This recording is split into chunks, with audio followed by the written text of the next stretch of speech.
Bonjour et bienvenue à l'épisode 3 de notre série sur Powell Intranet. Dans notre dernier épisode, nous avons examiné l'expérience des collaborateurs. Vous devriez donc maintenant comprendre combien il est facile d'ajouter du contenu à votre intranet. Mais comment savoir si le bon contenu parvient aux bonnes personnes? Aujourd'hui, toutes les informations doivent être ciblées, sinon tout le monde sera submergé et ignorera des messages potentiellement importants. Par exemple, si l'équipe de vente reçoit toutes les informations destinées au département financier, elle commencera à ignorer les messages ou sera moins encline à consulter l'intranet. Mais n'ayez crainte, Mathieu va nous montrer comment cibler facilement les bonnes personnes. Absolument. Pour commencer, dans un Internet d'entreprise, le contenu doit être affiché de manière optimale pour être consommé par les employés. Par exemple, le contenu doit être pertinent, à jour et facilement accessible.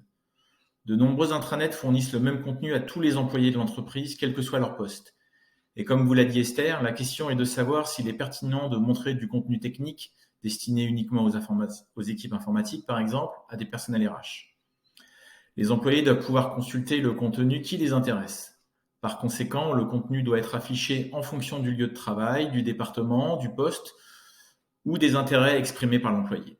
Mais dans SharePoint natif, les informations ciblées sont compliquées à mettre en œuvre. Cependant, avec Powell Intranet, les responsables de com peuvent facilement mettre en place un ciblage multicritère pour atteindre le bon public au bon endroit. Alors comment? L'intranet Powell permet l'utilisation de ciblage de contenu. Cette fonction améliore l'expérience de l'utilisateur en affichant le contenu le plus approprié en fonction des rôles et des intérêts du collaborateur. Pour ce faire, Powell Intranet s'appuie sur les étiquettes ou tags associés aux articles. Comme nous l'avons expliqué dans la vidéo précédente, lorsque le contributeur crée du contenu, ils peuvent associer des tags dans le formulaire de création. Ces étiquettes peuvent être définies en fonction du département d'un employé, de son emplacement ou de toute autre étiquette pertinente pour l'organisation, comme un projet ou des sujets spécifiques.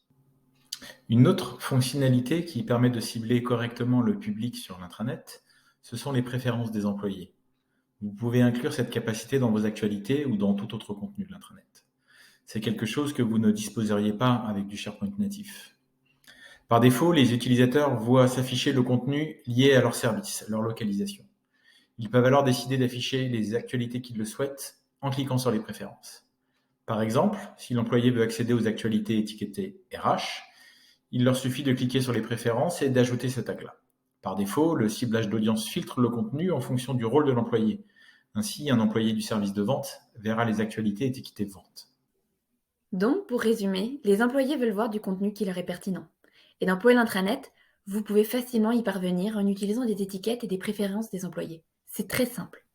Merci de nous l'avoir montré, Mathieu. Je pense que cela nous amène à notre prochain sujet, les contenus obligatoires et incontournables. Nous vous retrouverons à l'épisode 4.